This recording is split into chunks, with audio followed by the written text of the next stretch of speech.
अस्सलामु अलैकुम वरहमतुल्लाहि वबरकातुहू। उर्दू वज़ाइफ चैनल में एक बार फिर आप तमाम दोस्तों को खुश आमदीद कहता हूँ। दुआ है अल्लाह तबारक व तआला आपको खुशियाँ अता फ़रमाए, हर किस्म के गमों से तकलीफ़ों से महफूज फ़रमाए। सैयदना हज़रत उसैद सईदी रदियल्लाहु ताला अन्हु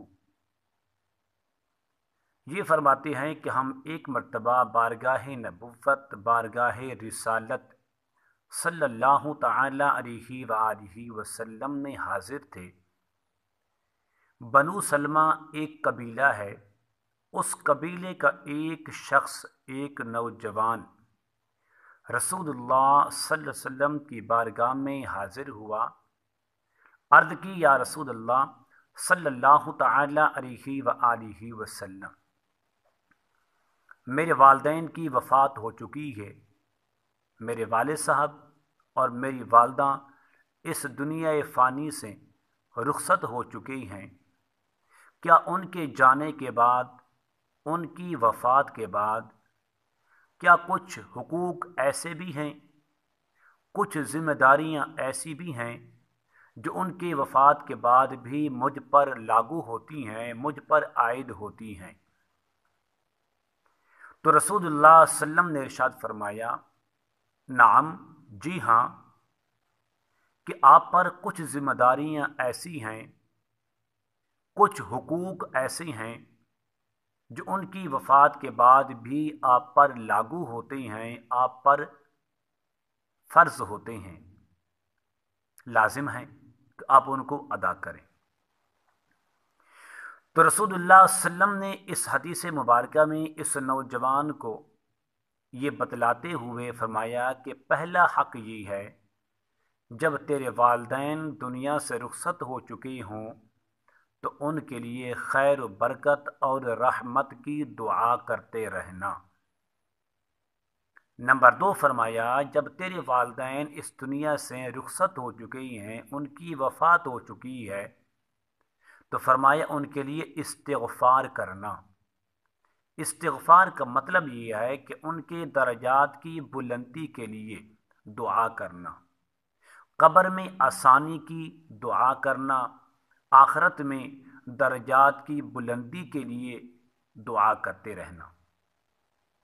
और नंबर 3 फरमाया कि तीसरा हक़ तेरे ज़िम्मे ये आयद होता है, अगर वालिदैन ने अपने मुआशरे में रहते हुए किसी साथी के साथ, किसी रिश्तेदार के साथ, किसी महल्ले वाले के साथ मुआहदा और या वादा किया हो, उस वादे को पूरा करना।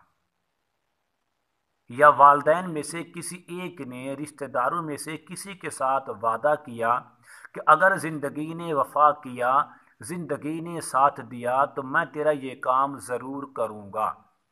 तो फरमाया उस मुआहदे को निभाना और उसको पूरा करना। नंबर 3 और नंबर 4 फरमाया कि जो वालिद के रिश्तेदार हैं या वालदा साहबा के रिश्तेदार हैं, वालिद के रिश्तेदारों में से जो सबसे ज़्यादा करीब हैं उनके भाई हैं, उनकी बहनें, यानी जो हमारी चचे हैं और हमारी फूफियाँ हैं, उनके साथ हुस्न सलूक करना। वालदा साहबा की तरफ से उनके भाई हैं, उनकी बहनें, यानी हमारे मामू हो गए और हमारी खालाएँ, इन तमाम रिश्तेदारों के साथ हुस्न सलूक करना। और नंबर 5 फरमाया कि जो तेरे वालिदैन के दोस्त हैं, जो उनके अहबाब थे, जो उनसे निस्बत और ताल्लुक़ रखने वाले थे, फरमाया उन तमाम के साथ हुस्न सलूक करना।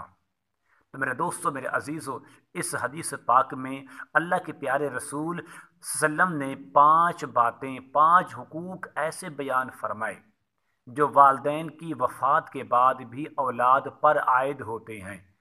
वालिदैन की वफ़ात के बाद औलाद पर की ज़िम्मेदारी है कि उन हुकूक को पूरे करते रहना, उनके लिए मग़फ़िरत की दुआ करना, उनके लिए बख्शिश की दुआ करना, उनके लिए रहमत की और बरकत की दुआ करना, वालिदैन के रिश्तेदारों के साथ हुस्न सलूक करना, वालिदैन ने अगर अपनी ज़िंदगी में किसी के साथ कोई मुआहदा किया या वादा किया है उस वादे को पूरा करना, और अपने वालिदैन के आइज़ा यकारिब में से जो उनके अज़ीज़ हैं, जो उनके दोस्त हैं, उन तमाम के साथ हुस्न सलूक करना।